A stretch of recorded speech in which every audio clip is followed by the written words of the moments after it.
Eddie Garcia is finally doing what he's longed to do all summer. He's hanging out with Mac and Chrissy. That's not their real names. It's just what their friends call them because they're both so good at tennis, like John McEnroe and Chrissy Evert.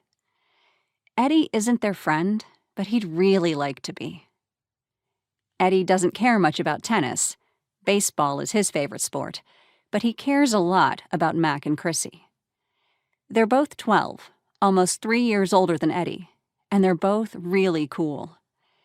Usually, they ignore him. Chrissy does, anyway. Mac teases him about being a baby sometimes.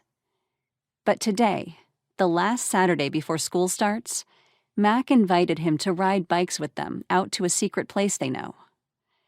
Eddie is over the moon. He has to pedal super fast to keep up with them on the 5-mile ride out of town. The no trespassing sign on the fence at the end of the rutted gravel road worries him a little, but he's not about to say that out loud. He scrambles over the fence and follows them on a barely visible, overgrown path to their secret hideout.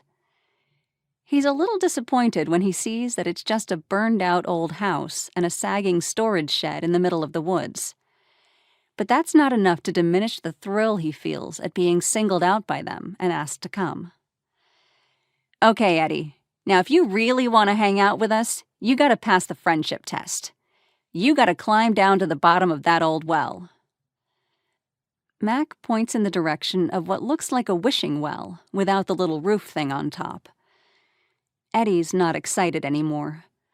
He tries not to show it, but he's scared. What's the matter? You look like you're afraid. Are you, Eddie? What, you think there's a monster at the bottom of that or something? Mac asks. No, I'm not afraid. It's just that, I don't know how to swim. He pushes up the glasses that have slid down his nose and blinks rapidly. There's no water in the well, dummy. It's abandoned.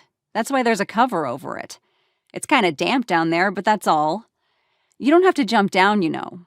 We got a rope ladder in the shed you can use. Both me and Chrissy have done it. Chrissy isn't as cool as Mac, but she's pretty, and sometimes she's a little nicer to Eddie than Mac is.